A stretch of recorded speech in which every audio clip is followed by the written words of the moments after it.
जिसमें हमारा तीसरा लेसन चल रहा है।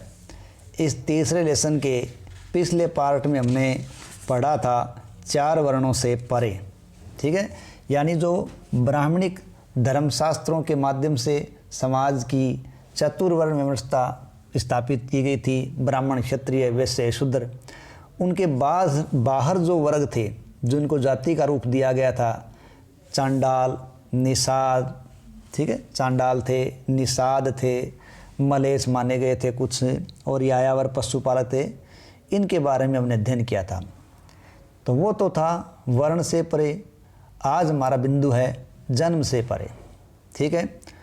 तो यहाँ देखिए, देखो हमें पता है भारतीय उपमहाद्वीप एक विशाल क्षेत्र है और इस उपमहाद्वीप के विभिन्न हिस्सों में अनेक सामाजिक वर्ग है, वो अभिनायक के रूप में उत्पन्न हुए। यानी भारतीय उपमहाद्वीप के विभिन्न हिस्सों में सामाजिक अभिनायक के रूप में कई वर्गों का उदय हुआ, लेकिन उन वर्गों का समाज में स्थान क्या था, वो इस बात पर निर्भर करता था कि आर्थिक संसाधनों पर उनका कितना नियंत्रण है। इस बात पर समाज में उस वर्गों का स्थान था। अब बात ये आती है कि संसाधनों पर नियंत्रण का सामाजिक आशय क्या है। तो देखिए, पहला बिंदु है संपत्ति पर स्त्री और पुरुष के भिन्न अधिकार, ठीक है। देखो, ये हमेशा से होता आया है कि संपत्ति पर स्त्री और पुरुष के जो अधिकार हैं वो भिन्न भिन्न माने गए, ठीक है। और इस भिन्न भिन्न अधिकार की बात करें तो हम शुरुआत करते हैं महाभारत के एक प्रकरण से, ठीक है। देखिए, कौरवों और पांडवों के बीच लंबे समय से चली आ रही प्रतिस्पर्धा के कारण दुर्योधन ने युधिष्ठिर को धृतक्रीड़ा के लिए आमंत्रित किया और युधिष्ठिर अपने प्रतिद्वंदी द्वारा धोखा किए जाने के कारण धृतक्रीड़ा में स्वर्ण, हस्ती, रथ, दास, सेना, कोष, राज्य तथा अपनी प्रजा की संपत्ति, अनुजों और फिर स्वयं को भी दांव पर लगाकर गंवा बैठे। यानी युधिष्ठिर ने सब कुछ गंवा दिया। इसके उपरांत उन्होंने पांडवों की सहपत्नी द्रौपदी को भी दांव पर लगा दिया और उसे भी हार गए। कहने का मतलब एक बड़े भाई ने सब कुछ हार दिया, ठीक है। यहाँ की अपनी सहपत्नी द्रौपदी को भी दांव पर लगा दिया, ठीक है। संपत्ति के स्वामित्व के मुद्दे जो इन कहानियों में आए हैं, इसका मतलब संपत्ति पर सारा अधिकार उसका था जो उसने गंवा दिया। संपत्ति के स्वामित्व के मुद्दे पर जो इन कहानियों में वर्णित है, धर्मसूत्र और धर्मशास्त्रों में भी ये मुद्दे उठाए गए हैं। तो हमारी शुरुआत हम करते हैं मनुस्मृति से। देखिए, मनुस्मृति क्या कहती है। मनुस्मृति पैतृक जायदाद का माता पिता की मृत्यु के बाद सभी पुत्रों में समान रूप से बंटवारा करने के लिए कहती है। यानी मनुस्मृति के अनुसार पैतृक जायदाद है वो माता पिता की मृत्यु के बाद सभी पुत्रों में समान रूप से बांटी जाए, किंतु ज्येष्ठ पुत्र है वो विशेष भाग का अधिकारी है। लेकिन स्त्रियां इस पैतृक संसाधन में हिस्सेदारी की मांग नहीं कर सकती। इस प्रकार संपत्ति पर स्त्री और पुरुष के भिन्न अधिकार यहाँ पता चलते हैं। किसके अनुसार? मनुस्मृति के अनुसार, क्योंकि कोई हिस्सेदारी कौन नहीं मांग सकती, स्त्री कोई हिस्सेदारी नहीं मांग सकती थी। किंतु विवाह के समय मिले उपहारों पर स्त्रियों का स्वामित्व माना जाता था। इसे स्त्री धन की संज्ञा दी जाती थी और इस संपत्ति को उसकी संतान विरासत में प्राप्त कर सकती थी और इस पर उसके पति का कोई अधिकार नहीं होता था। किंतु मनुस्मृति यहाँ भी एक रोक लगाती है, ठीक है।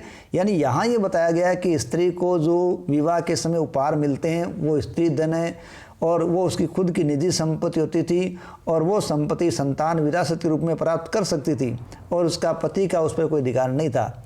किंतु मनुस्मृति क्या कहती है? मनुस्मृति स्त्रियों को पति की आज्ञा के विरुद्ध पारिवारिक संपत्ति अथवा अपने बहुमूल्य धन के गुप्त संचय के विरुद्ध चेतावनी भी देती है। यानी मनुस्मृति पति की आज्ञा के खिलाफ पारिवारिक संपत्ति और स्वयं बहुमूल्य धन का संचय गुप्त रूप से करने पर महिलाओं को चेतावनी भी देती है। यानी यहाँ भी पुरुष को वो ऊपर रखती है। आपने धनाढ्य वाकाटक मैसी प्रभावती, यानी हमने प्रभावती गुप्त के बारे में भी देखा है, जिन्होंने एक महिला शासिका बनने का कार्य किया था, चंद्रगुप्त की पुत्री, जो वाकाटक क्षेत्र की शासिका बनी। किंतु अधिकतर साक्ष्य, अभिलेखीय व साहित्यिक साक्ष्य इस बात की ओर इशारा करते हैं कि यद्यपि उच्च वर्ग की महिलाएं संसाधनों पर अपनी पेट रखती थी, सामान्यतः भूमि, पशु और धन पर पुरुष का ही नियंत्रण था। यानी उच्च वर्ग की महिलाएं संसाधनों पर अपनी पेट रखती थी, लेकिन अन्य भूमि, पशु और धन पर किसका अधिकार था? पुरुष का ही नियंत्रण था। दूसरे शब्दों में हम कहें, स्त्री और पुरुष के बीच सामाजिक हैसियत है वो अलग अलग थी, और उसकी भिन्नता है वो संसाधनों पर उसका नियंत्रण कितना है इसकी वजह से ज़्यादा बढ़ गई। ठीक है, यानी स्त्री और पुरुष की सामाजिक हैसियत भिन्न भिन्न थी, और उसकी भिन्नता इस बात पर निर्भर थी कि संसाधनों पर नियंत्रण कितना है, और इसी भिन्नता के कारण उन दोनों के बीच हैसियत की भिन्नता और ज़्यादा बढ़ गई थी। यहाँ देखिए द्रौपदी के प्रश्न। ऐसा माना जाता है कि द्रौपदी ने युधिष्ठिर से यह प्रश्न किया कि वे उसे दांव पर लगाने से पहले स्वयं को हार बैठे थे या नहीं। इस प्रश्न के उत्तर में दो भिन्न मत प्रस्तुत किए गए हैं। पहला यह कि यदि युधिष्ठिर ने स्वयं को हार जाने के पश्चात द्रौपदी को दांव पर लगाया तो यह अनुचित नहीं है, क्योंकि पत्नी पर पति का नियंत्रण सदैव रहता है। इसलिए खुद हार जाने के बाद भी उन्होंने उसको दांव पर लगा दिया, कोई बात नहीं। दूसरा मत क्या कहता है कि एक व्यक्ति दासत्व स्वीकार करने वाला, जैसे उस क्षण युधिष्ठिर हार चुके थे तो वो दासत्व स्वीकार कर चुके थे, तो एक दासत्व स्वीकार करने वाला पुरुष किसी और को दांव पर नहीं लगा सकता, जबकि यहाँ युधिष्ठिर हार चुके थे और उन्होंने द्रौपदी को बाद में दांव पर लगाया था। तो इन मुद्दों का कोई निष्कर्ष नहीं निकलता, और अंततः धृतराष्ट्र ने सभी पांडवों और द्रौपदी को उनकी निजी स्वतंत्रता पुनः लौटा दी थी। ठीक है, तो अब हमारा जो टॉपिक चल रहा है वो आगे देखिए। स्त्री और पुरुष किस प्रकार संपत्ति अर्जित कर सकते हैं। देखो, मनुस्मृति बताती है कि पुरुष और महिला किस प्रकार धन अर्जित कर सकते हैं। मनुस्मृति कहती है कि पुरुष है वो 7 प्रकार से धन अर्जित कर सकते हैं। कितने प्रकार से? 7 प्रकार से। विरासत में, खोज से, खरीद से, विजित करके, निवेश करके, कार्य द्वारा तथा सज्जनों द्वारा दी गई भेंट को स्वीकार करके 7 तरीकों से वो धन अर्जित कर सकता है। लेकिन जहाँ महिला के संपत्ति अर्जित करने की बात है तो मनुस्मृति के अनुसार महिला 6 तरीके से संपत्ति अर्जित कर सकती है। वैवाहिक अग्नि के सामने तथा वधु गमन के समय मिली भेंट, यानी विवाह के समय उसे जो मिलता है वो भेंट। स्नेह के प्रतीक के रूप में भ्राता, माता और पिता द्वारा दिए गए उपहार।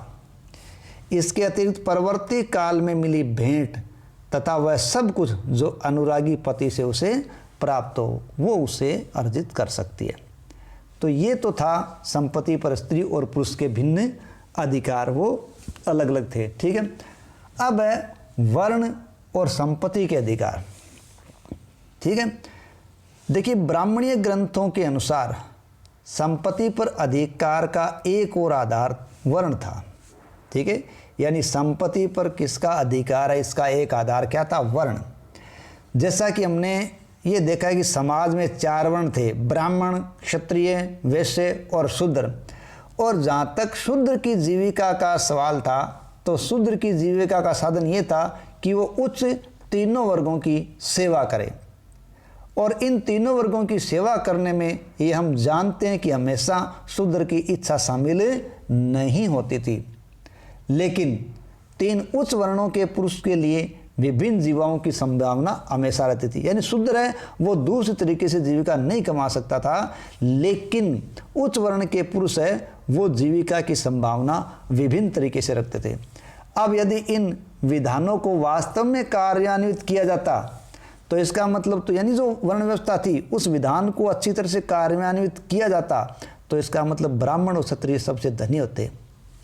और कुछ हद तक सामाजिक वास्तविकता से मेल भी खाता है कि ब्राह्मण और क्षत्रिय क्या थे, धनी थे।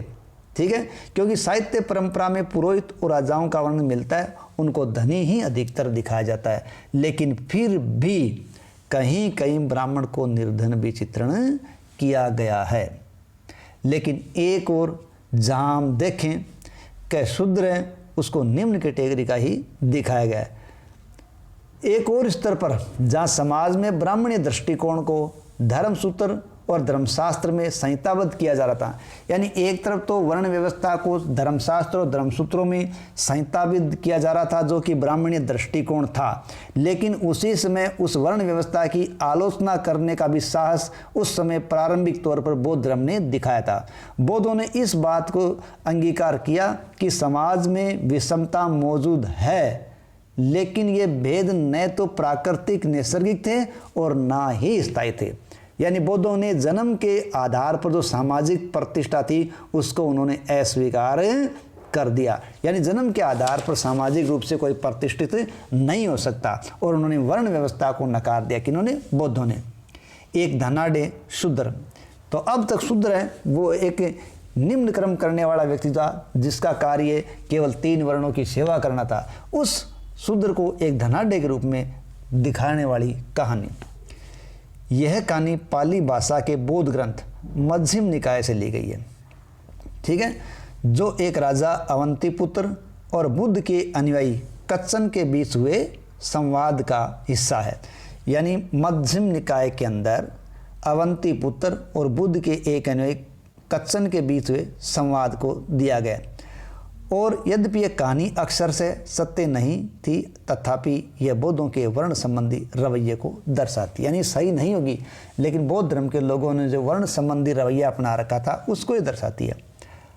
अवंतीपुत्र ने कच्चन से पूछा कि ब्राह्मणों के इस मत के बारे में उनकी क्या राय है कि वे सर्वश्रेष्ठ हैं और अन्य जातियाँ निम्न। ब्राह्मण का वर्ण शुभ्र है और अन्य जातियाँ काली है। केवल ब्राह्मण पवित्र है और अन्य नहीं। ब्राह्मण ब्रह्मा के पुत्र हैं और ब्रह्मा के मुख्य जन्म में उनसे रचित है तथा ब्रह्मा के वंशज है। ये बात कहाँ तक सत्य है? तो कच्चन ने अवंती पुत्र को उत्तर दिया, क्या यदि शूद्र धनी होता तो? ठीक है, क्या यदि, तो कच्चन ने क्या उत्तर दिया? क्या यदि शूद्र धनी होता तो क्या दूसरा शूद्र या क्षत्रिय या ब्राह्मण या वैश्य उससे विनीत स्वर में बात नहीं करता? अवंती पुत्र ने प्रत्युत्तर में कहा कि यदि शूद्र के पास धन अथवा अनाज, स्वर्ण या फिर इज्जत होती तो वह दूसरे शूद्र को अपने आज्ञाकारी सेवक के रूप में प्राप्त कर सकता था। यानी शूद्र भी धन होने पर दूसरे शूद्र को अपने नीचे रख सकता था।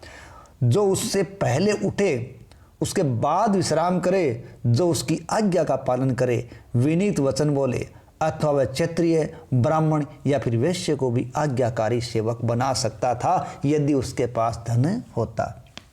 कच्चन ने पूछा, यदि ऐसा है तो क्या फिर ये चारों वर्ण एकदम समान नहीं है?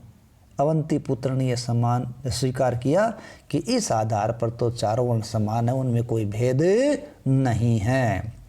नेक्स्ट टॉपिक है एक वैकल्पिक सामाजिक रूपरेखा संपत्ति में भागीदारी। ठीक है, यानी संपत्ति में किस प्रकार की भागीदारी किसकी होती है, ये एक वैकल्पिक व्यवस्था यहाँ दिखाई गई।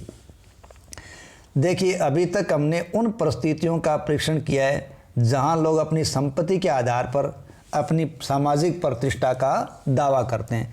देखो, ये हमेशा होता है। आज भी जिस व्यक्ति के पास ज़्यादा संपत्ति होती है वो अपने आप को सामाजिक तौर से अधिक प्रतिष्ठा प्राप्त करने वाला मानते हैं। ठीक है, तो संपत्ति के आधार पर सामाजिक प्रतिष्ठा का दावा लोग करते आए हैं, या फिर उन्हें वह स्थिति प्रदान की जाती थी क्योंकि समाज खुद ही उनको ऐसी स्थिति दे देता था, किंतु समाज में अन्य संभावनाएं मौजूद थी।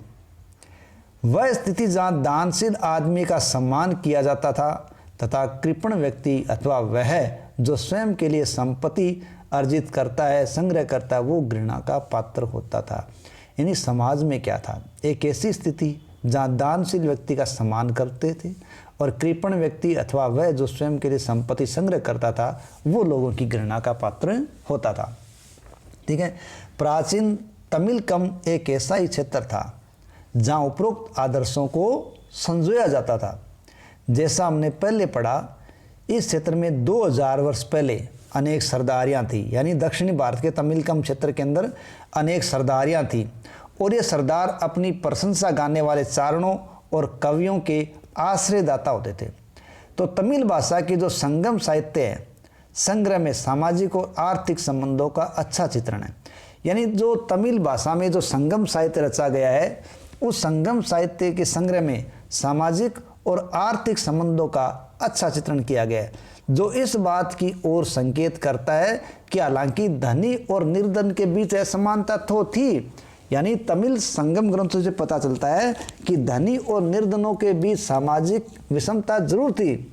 जिन लोगों का संसाधनों पर नियंत्रण था उनसे ये उपेक्षा की जाती थी कि वे मिल बांट कर उसका उपयोग करें। उनको ये नहीं था कि केवल उस दबा के उस धन को रखें, उनसे अपेक्षा करते थे कि मिल बांट कर इसका इस्तेमाल करें। निर्धन दानी सरदार, ये रचना पुरुनारुनु से ली गई है। ठीक है। देखो, दो तमिल संगम में काव्य हैं, अहनानुरु और पुरुनानुरु। तो ये जो निर्धन दानी सरदार की कथा है वो पुरुनानुरु से ली गई है, जो कि तमिल संगम साहित्य की एक पदावली है जो लगभग प्रथम शताब्दी ईस्वी में लिखा गया था। इस रचना में एक चारण अपने आश्रयदाता का चित्रण अन्य कवियों के समक्ष इस तरह कर रहा है। यानी एक चारण कवि है, वो अपने को आश्रय देने वाले राजा का चित्रण दूसरों के सामने कर रहा है।